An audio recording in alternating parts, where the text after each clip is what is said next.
Bonjour, mesdames, messieurs.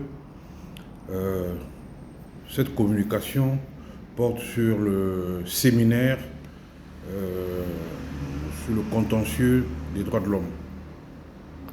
Alors, je rappelle d'abord, pour bien comprendre ce séminaire, qu'il existe en Master 2 euh, d'autres cours sur le contentieux des droits de l'homme, notamment le contentieux international des droits de l'homme, le contentieux interne, la procédure pénale internationale.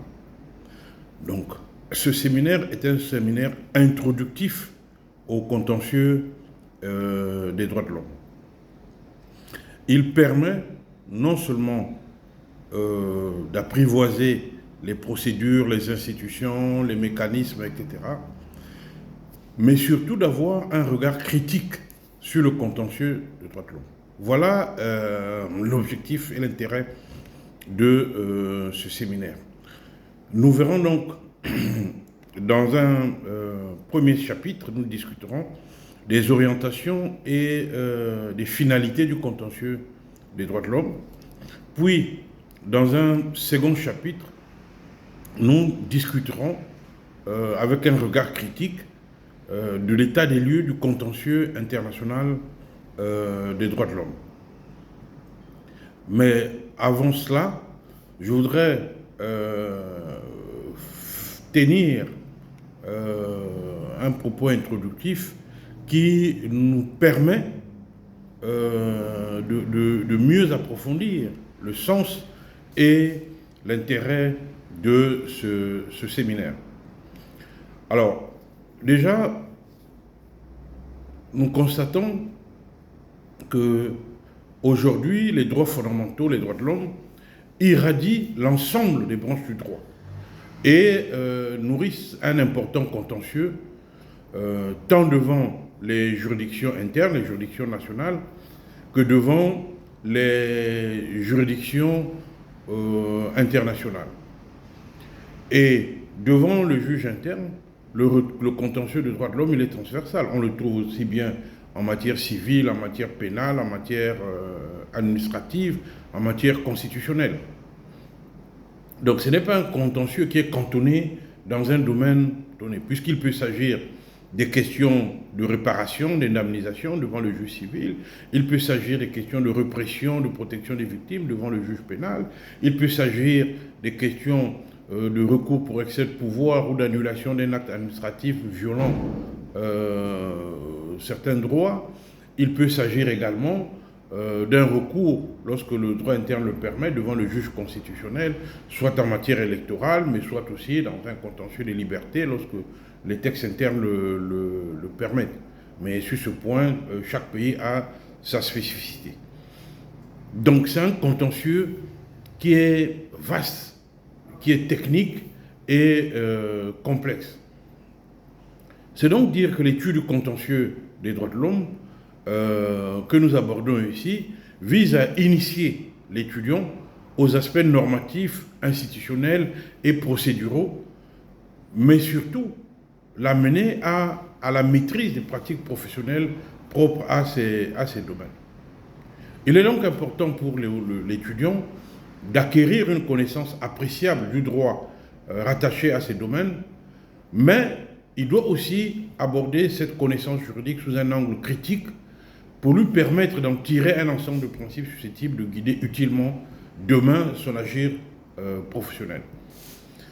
D'un point de vue théorique, les règles juridiques étudiées ici ne sont ni exclusives ni exhaustives. Nous n'avons pas la prétention de donner ici, tout comme je l'ai indiqué, c'est une entrée en la matière puisque d'autres questions techniques, d'autres éléments seront plutôt abordés au niveau du Master 2 dans les cours de contentieux qui leur sont dédiés. Mais ce que nous proposons ici devrait permettre aux étudiants de rédiger leurs travaux en connaissance des exigences de l'art juridique. La connaissance du droit du contentieux est aujourd'hui une exigence pratique et professionnelle pour mieux assurer la protection des droits de l'homme. Les droits de l'homme ne doivent pas simplement se contenter des déclamations, des revendications, des invectives. Il faut aller devant le juge qu'il soit interne ou international, pour montrer que les allégations qui sont données sont fondées, sont pertinentes, et qu'effectivement, il y a des droits qui ont été violés. Ainsi donc, le contentieux des droits de l'homme va donc désigner la catégorie des différents, tous les différents relatifs aux droits de l'homme. Les plaintes pour violation des droits de l'homme peuvent donc être portées devant les juridictions internes, comme je l'ai dit, qui peuvent faire application du droit interne, mais également du droit international. Parce que cet aspect, souvent on oublie, que le juge interne n'est pas cantonné, parce que le droit international, c'est aussi le droit de l'État. Dès lors que l'État signe et ratifie des instruments internationaux relatifs aux droits de l'homme, il a l'obligation de les respecter et les faire respecter par l'ensemble de ses organes, y compris la justice interne. Donc le juge interne est également le juge de l'effectivité des instruments internationaux relatifs aux droits de l'homme. Il ne doit donc pas les regarder comme s'il s'agissait des instruments qui sont à la périphérie du système juridique interne. Ces instruments font partie des lois dans le sens général que le juge interne est appelé à appliquer, sous réserve naturellement que ces textes soient clairs, qu'il y ait la possibilité d'une application directe de ces instruments, car nous savons très bien que certains instruments internationaux ne sont pas d'abord faciles et ne permettent pas une saine application sur le plan interne s'il n'y a pas préalablement eu des mesures internes d'intégration ou de mise en œuvre. Mais soulignons que cette application du droit international par le juge interne ne le transforme pas en juge international. Ne le transforme pas en juge international. De même que lorsque le juge international va faire application du droit interne par une règle, par exemple, de renvoi, cela ne veut pas dire que ce juge international devient le juge interne de l'État. Ainsi donc, la notion de contentieux est ici entendue dans un sens large. Il s'agit des litiges qui naissent sur la base des violations des droits de l'homme, perpétrés par les personnes morales, notamment les États, les entreprises, les organisations criminelles, par exemple, ou des personnes physiques. Et ce contentieux est porté devant une instance de règlement juridictionnel, ce qui le distingue des autres instances non juridictionnelles.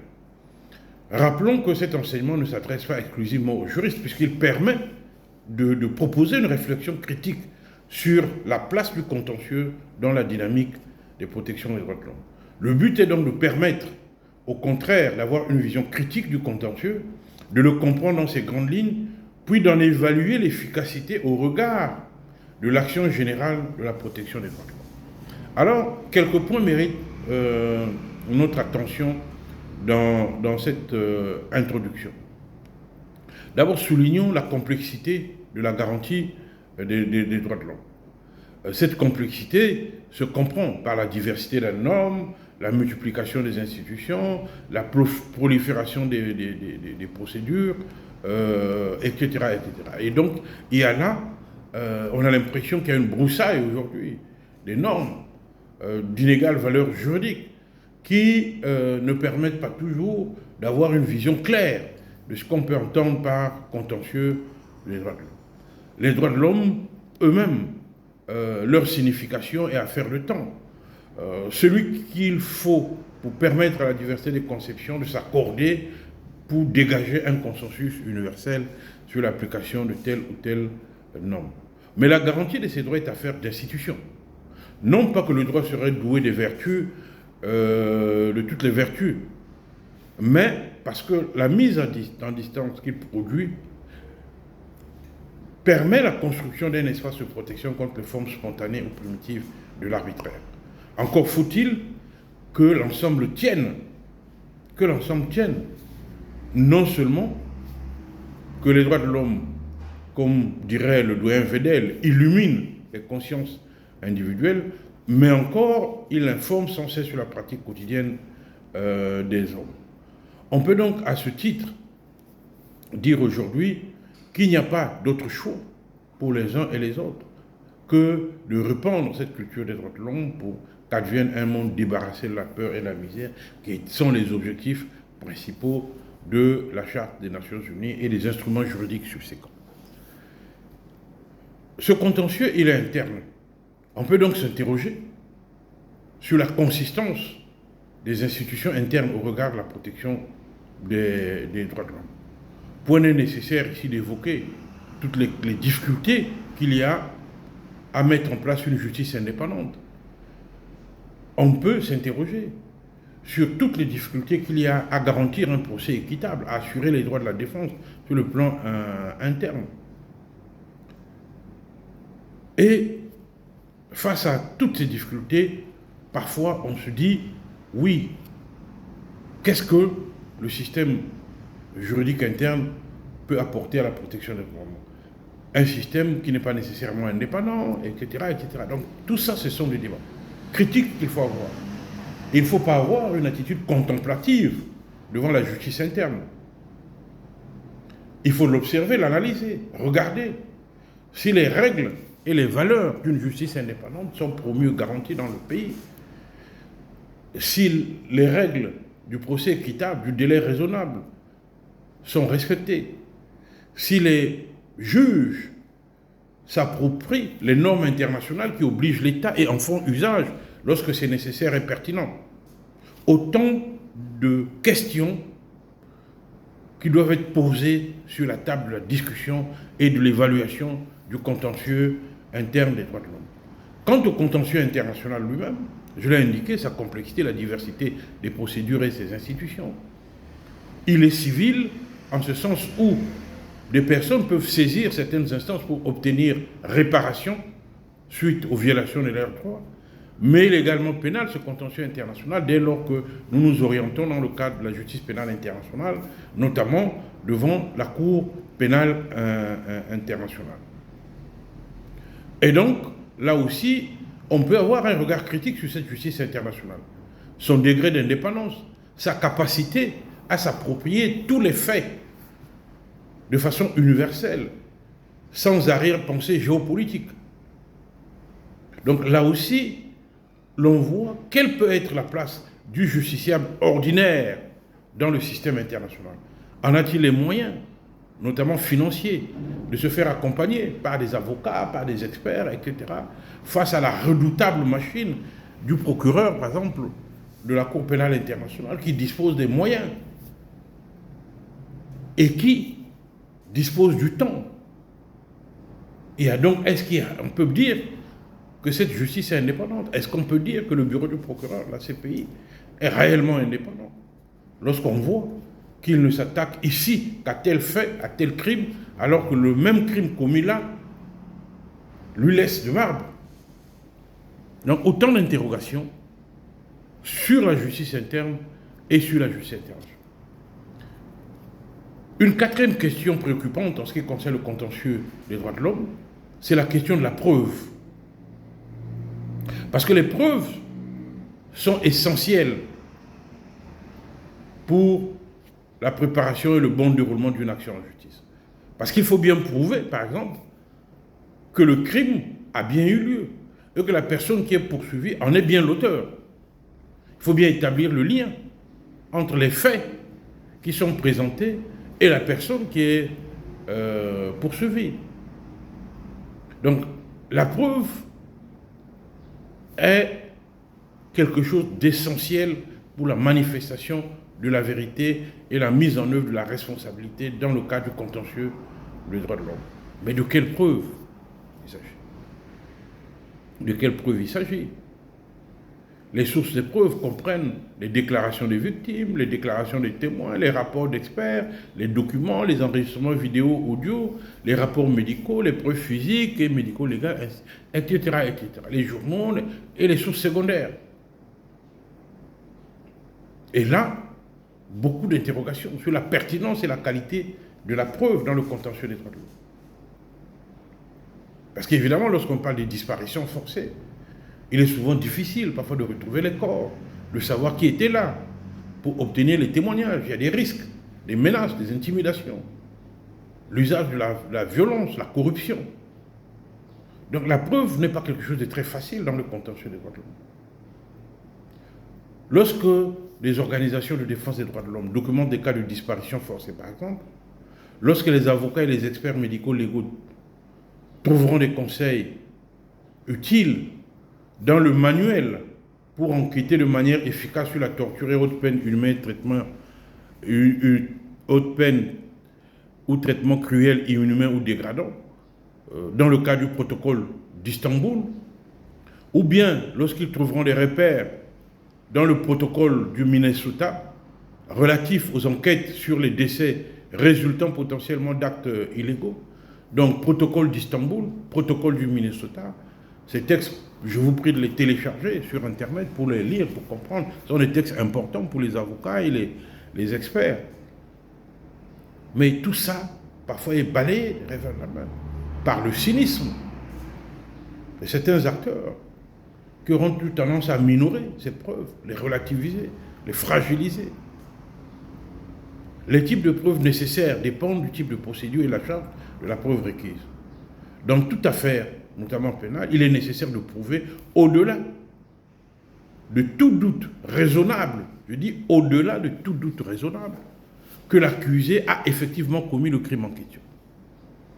En ce qui concerne les poursuites pour violation des droits civils, il incombe en principe à la victime d'établir que de prime abord, il y a bien un cas de violation, qu'un de ses droits a été effectivement violé.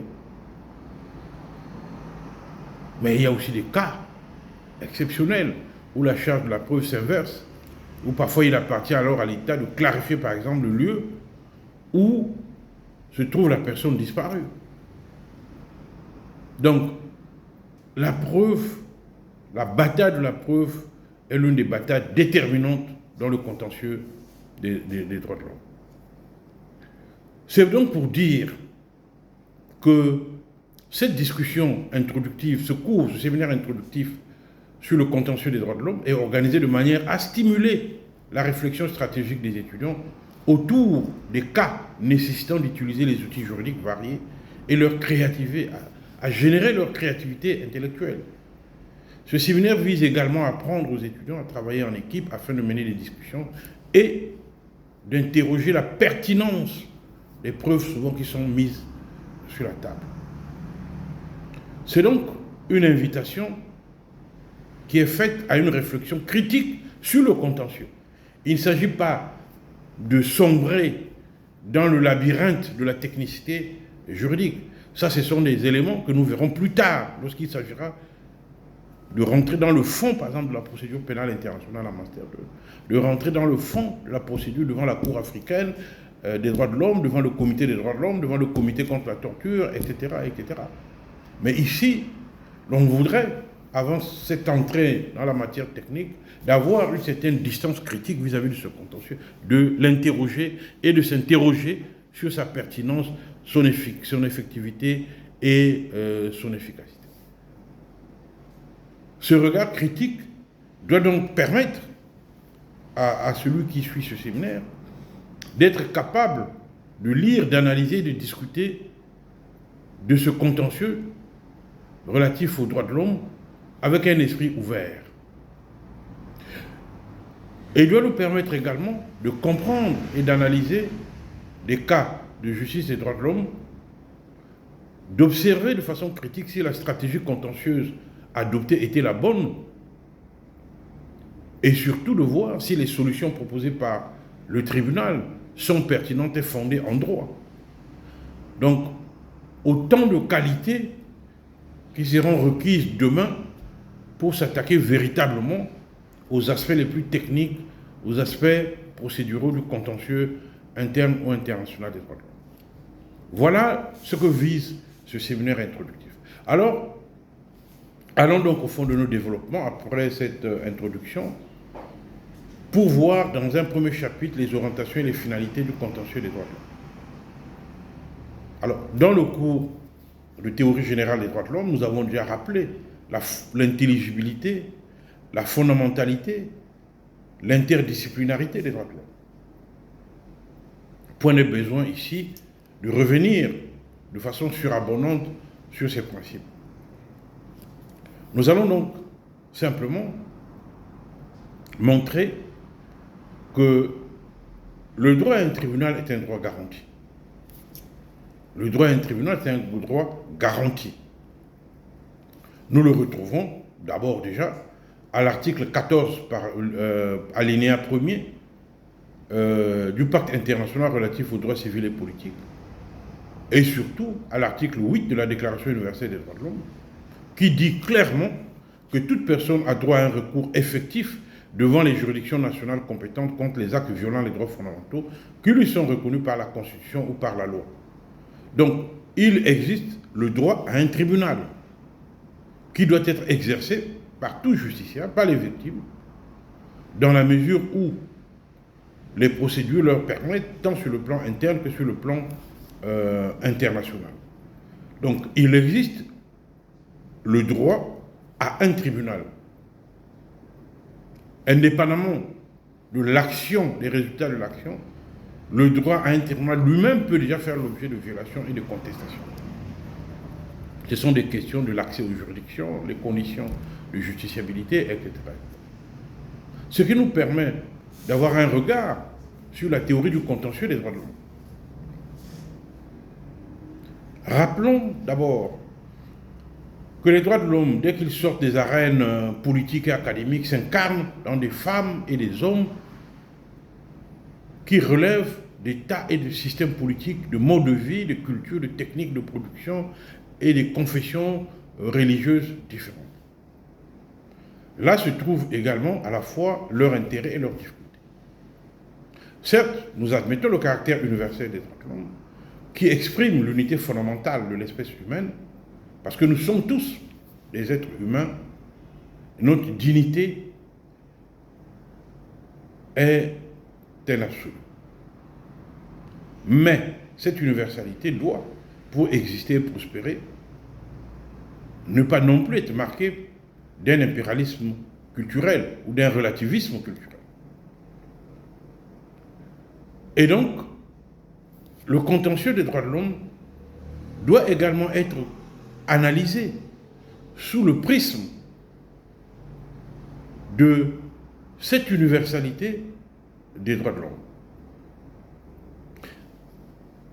Et il existe beaucoup d'institutions. On en fera ici l'économie. Point n'est besoin de rappeler tout ça. Nous avons eu, dans le cadre du cours sur la théorie générale, déjà d'évoquer toutes ces questions. Le deuxième point qui nous intéresse ici, c'est l'esprit objectif des lois et des pratiques vertueuses de la justice. Le juriste qui plaide pour l'accusation, pour la défense, ne doit jamais oublier que les droits de l'homme ont vocation à régir la vie réelle des individus et non simplement à servir le prestige et l'ego des plaideurs. Le juriste qui s'intéresse au contentieux ne peut donc pas s'endormir sur ses certitudes verbeuses en faisant taire en lui l'esprit des lois. Et la Déclaration universelle des droits de l'homme n'est pas porteuse d'un message messianique, n'est pas porteuse d'un message messianique ou prophétique. Elle nous impose simplement une démarche critique qui nous oblige à interpréter et à dire le droit en toute objectivité. Évitons de sombrer dans le militantisme, dans le messianisme des droits de l'homme.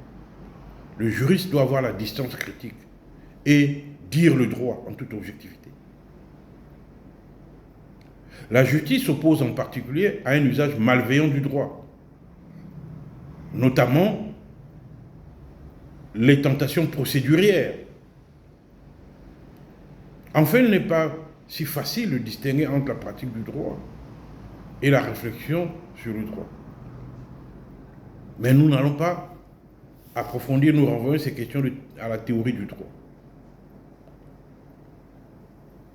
Il va de soi que les droits de l'homme n'appartiennent pas du domaine de l'immédiateté et qu'il est parfois nécessaire de réclamer des vraies politiques publiques pour leur réalisation effective. Parce que tout n'est pas contentieux.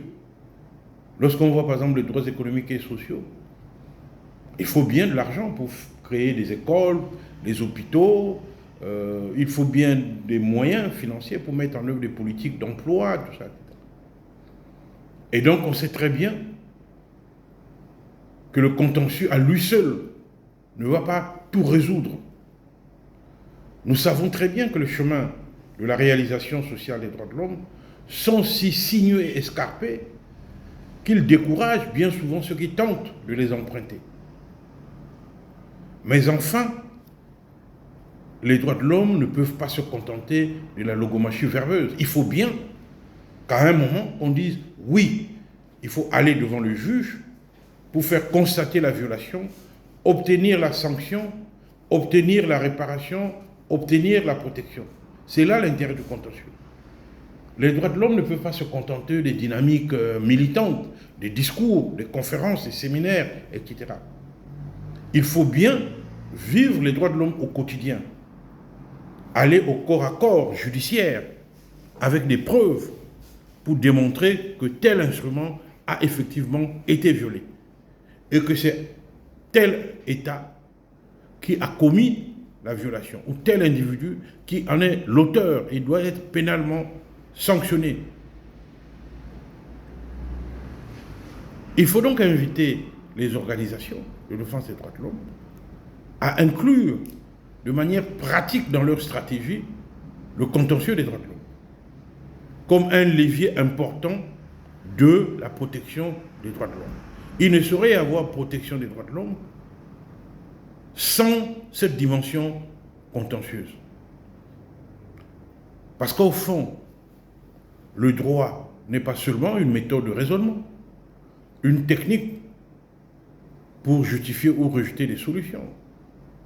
Le droit est intimement lié à la justice. Le droit est intimement lié à la justice. Et les droits de l'homme, par conséquent, sont intimement liés à la justice. Il ne peut y avoir de protection des droits de l'homme sans se référer autant que de besoin à la justice. Il y a donc cette relation intime entre les droits de l'homme et la justice. C'est pour ça qu'il faut se garder de ce que certains ont appelé les dérives positivistes du contentieux des droits de l'homme. Nous savons très bien que les droits de l'homme sont nés sur le terrain des idées, ils ont servi d'étendard à des combats politiques. Mais nous ne devons pas oublier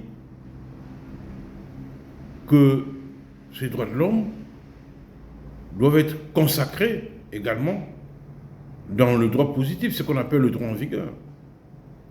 Il faut garder présente à l'esprit cette idée principale pour échapper aux dérives qui menacent la juridicité des droits de l'homme, notamment la dérive émotionnelle qui tente à transformer les droits de l'homme en morale de bons sentiments. Il faut aussi se garder du juridisme étroit de certains positivistes qui parfois vont jusqu'à dire que si les droits de l'homme constituent bien une réalité juridique, politique et diplomatique, la science qui prétend les traiter reste à construire, comme si elle n'existait déjà pas. Et là, il faut se garder de ce juridisme étroit. Il faut se garder de ce juridisme étroit. Les droits de l'homme sont un corpus juridique qui définit comme l'ensemble de principes matériels, de mécanismes procéduraux et institutions qui concourent à la promotion et à la protection de la dignité humaine sur le plan international, régional et interne. Ces droits de l'homme sont donc fondés sur des instruments juridiques qui montrent qu'il existe une unité fondamentale quant à leur conception et leur finalité. Mais, venons-en au fait. Il s'agit d'abord de droit, c'est-à-dire de techniques juridiques, de règles, de procédures et d'institutions. Si les aspects théoriques et rhétoriques n'y sont pas exclus, Mais le droit des droits de l'homme conserve toute son autonomie vis-à-vis de la philosophie, de la religion, de la morale, de la politique. Ça ne veut pas dire qu'il y a une opposition. Mais le droit reste d'abord le droit. Il ne faut pas l'oublier. C'est dans le droit, c'est par le droit et à travers le droit que les droits de l'homme ont une réelle chance d'être effectifs et de connaître un développement propre à assurer et à garantir la dignité humaine. Il est donc fondamental, lorsqu'on aborde le contentieux des droits de l'homme, de comprendre que l'appareillage normatif et institutionnel n'est pas là comme des pots de fleurs. Les normes et les institutions doivent être mobilisées dans les prétoires pour défendre les droits de l'homme. C'est important d'avoir cet objectif lorsqu'on parle des droits de l'homme. C'est là la relation intime que j'évoquais tout à l'heure entre les droits de l'homme et la justice. Ensuite, il faut également dire que la protection des droits de l'homme est aussi une éthique. La protection des droits de l'homme est une éthique. Une éthique qui nous amène à comprendre que les membres de la famille, tous les membres de la famille humaine doivent être protégés malgré les inégalités et les disparités liées à au niveau de développement, aux réalités socio-anthropologiques particulières. Les droits de l'homme, au fond, c'est le droit de l'humanité. C'est-à-dire une éthique universelle qui fait que l'être humain, peu importe là où il se trouve, est lié à d'autres êtres humains et que sa cause est celle des autres. Et c'est cette conscience qui mobilise autant d'acteurs, peu importe les régions où ils se trouvent, à venir au secours des uns et des autres pour dire oui, s'il y a eu violation contre X, c'est aussi une violation contre moi. Il faut comprendre cette éthique mobilisatrice pour laquelle de nombreuses ONG se battent ici et là dans le monde. Parfois on ne comprend pas, on dit oui, mais en quoi ça vous concerne, c'est notre pays. Non, il ne s'agit pas de votre pays, il s'agit de la dignité d'un être humain qui dépasse les limites étroites de votre pays. Parce que cet être humain est en lien avec l'ensemble de l'humanité. Et c'est ça l'esprit du contentieux. Enfin, on peut constater que malgré d'irréfutables acquis dans le domaine du contentieux des droits de l'homme, il reste encore de nombreux défis pour la justiciabilité d'un certain nombre de droits, notamment les droits socio-culturels, les droits économiques, qui toujours continuent à poser des problèmes. La justiciabilité des droits économiques et sociaux, des droits culturels, continue à poser un problème. Cela fait partie des défis du contentieux des droits de l'homme. On peut donc dire à ce sujet que l'avenir de la protection des droits de l'homme dépend en grande partie des mesures nationales d'implémentation, étant entendu que le droit international et le droit interne sont en constante interaction dans ce domaine. Nous savons que les normes internationales de protection des droits de l'homme sont directement applicables dans les droits internes, ce qu'on appelle les normes self-executing, sont d'application directe parce que ces normes, contrairement aux autres normes internationales qui obéissent à la logique conventionnelle des droits des États, ici ce sont des normes self-exécutives qui s'appliquent directement aux individus, placés sous la juridiction de leurs États respectifs. Il faut comprendre ce principe d'application directe de ces normes, qui leur confère une certaine spécificité, un rang particulier dans la broussaille des normes internationales. C'est pourquoi l'on dit que la manifestation, l'apparition de normes impératives du droit international, les normes de jus cogens, et le développement du régime des obligations erga omnes favorisent considérablement l'établissement d'un système effectif de suivi permanent de la situation des droits de l'homme dans le monde. Et cela se comprend avec le régime normatif spécifique des droits de l'homme, établi depuis l'article 55 de la Charte des Nations Unies, en passant par la Déclaration universelle, les pactes et tous les autres conventions internationales. On dit des droits de l'homme qu'ils ont un caractère objectif, c'est-à-dire s'adressant directement aux individus. La Convention de Vienne du 23 mai 1969 sur les droits des traités confirme pleinement cette analyse. L'article 60, paragraphe 5, dispose expressement que la violation par un État contractant des dispositions relatives à la protection de la personne humaine n'autorise pas les autres parties à mettre fin au traité. Voilà le caractère objectif de ces dispositions. Parce que ces règles des droits de l'homme échappent à la logique de la réciprocité entre États. Donc c'est donc le caractère self-exécutif, le caractère objectif des droits de l'homme qui nous amène à cette interprétation qui aujourd'hui est confirmée par toutes les autres juridictions internationales, notamment au premier desquelles la Cour internationale de justice. Et nous avons largement débattu de ce point dans le séminaire sur la théorie générale des droits de l'homme. Une fois évoquées ces questions théoriques, regardons alors, faisons un état des lieux du contentieux international des droits de l'homme, que je dis que nous aborderons plus tard également en matière 2. Qu'est-ce qu'on remarque dans ce contentieux? D'abord, il y a la diversité, je dirais même la prolifération des mécanismes internationaux de protection des droits. Il y a des mécanismes qui sont juridictionnels et d'autres qui sont non juridictionnels. Nous avons des mécanismes sur le plan universel, des mécanismes sur le plan régional,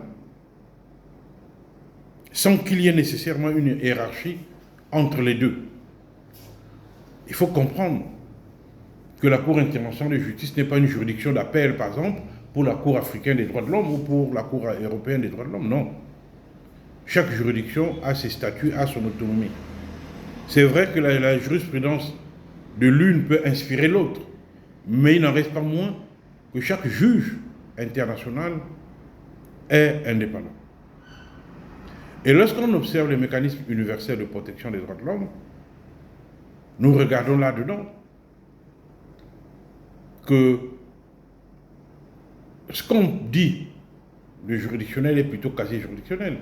Le comité des droits de l'homme, le comité contre la torture ne sont pas stricto sensu des juridictions, puisque leurs décisions, pour le comité des droits de l'homme qu'on appelle observation générale, ces observations générales ne sont pas obligatoires. Théoriquement, ne sont pas obligatoires. Même si la surveillance qui en est faite permet de voir que l'État est contraint, directement ou indirectement, de respecter ce qui est dit dans les observations générales du comité des droits de l'homme. Donc il y a un paysage qui est là.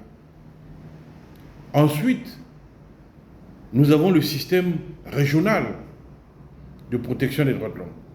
Il y a le système interaméricain, le système européen, notamment autour de la Cour européenne des droits de l'homme, le système africain qui comporte deux institutions, la Commission africaine des droits de l'homme et des peuples et la Cour africaine des droits de l'homme et des peuples. Et dans le cadre de cette discussion, nous allons nous contenter du système régional africain de protection des droits de l'homme et des peuples en se disant ceux qui veulent comprendre le système européen, le système interaméricain peuvent se référer aux nombreux ouvrages, aux sites internet qui en parlent avec abondance. Donc je dirais que le système régional africain des droits de l'homme est souvent décrit par son efficacité. Dans un article publié par Kaba, L'avenir des droits de l'homme en Afrique au XXIe siècle, dans le Nouvel Horizon, cette question est au cœur du débat. L'inefficacité du système. Certains auteurs ont cru devoir le rallonger dans sa densité, ce système en y rajoutant d'autres organisations, etc. Mais tel n'est pas le cas. Ce système se compose principalement de la Commission africaine des droits de l'homme et de la Cour africaine des droits de l'homme. Nous reviendrons, lorsque nous parlerons du contentieux régional en Master 2, nous reviendrons en détail sur ce système. Les éléments techniques, nous aborderons les éléments techniques. Ici, il s'agit d'un regard critique de ce système. Il faut voir que dans ce que nous disons, il y a déjà des évaluations qui ont été faites. Par exemple, dans un article que j'ai publié dans l'ouvrage en 2004, qui s'appelle l'application de la Charte africaine des droits de l'homme et des peuples par les autorités nationales en Afrique centrale, dans l'ouvrage dirigé par Jean-François Floss et Elisabeth Lambert Abdel Gawad. L'ouvrage s'intitule L'application nationale de la Charte africaine des droits de l'homme et des peuples, publié chez Brulon dans la collection Droit et Justice.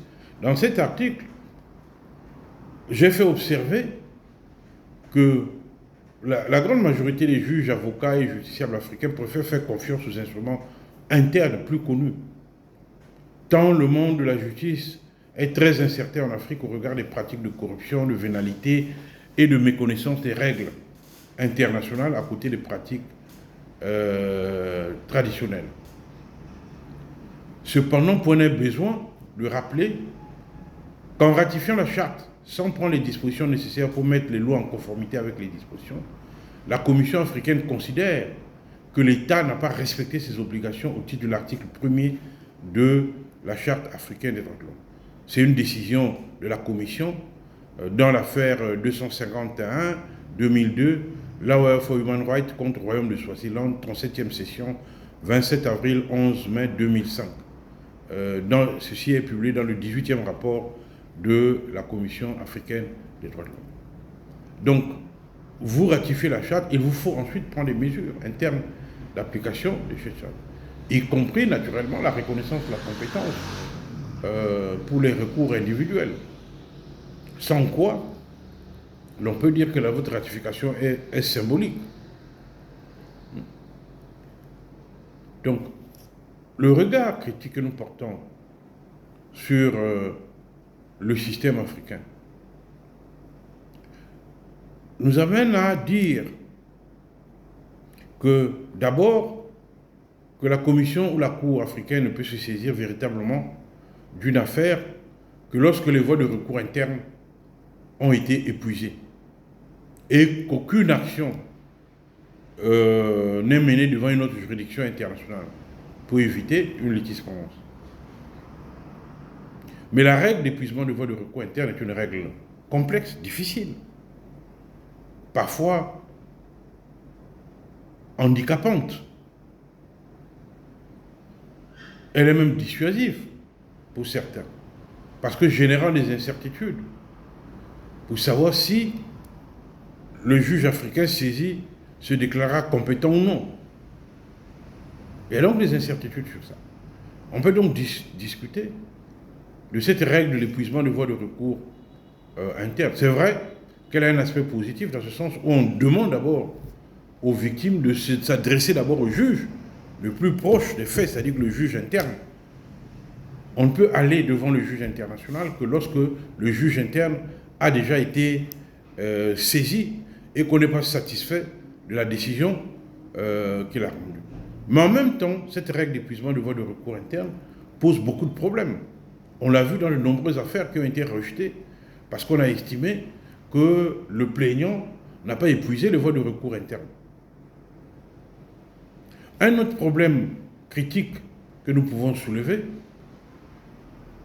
c'est que la recevabilité de la communication devant la Commission africaine suppose déjà que la requête ait été acceptée comme telle par au moins 7 des 11 membres de la Commission, faute de quoi elle ne sera pas inscrite sur le registre officiel des communications, qui est le début de la procédure. L'article 55.2 prévoit que ce quorum est nécessaire pour accepter l'examen d'une communication. Ce qui peut retarder l'examen d'une plainte malgré son caractère urgent.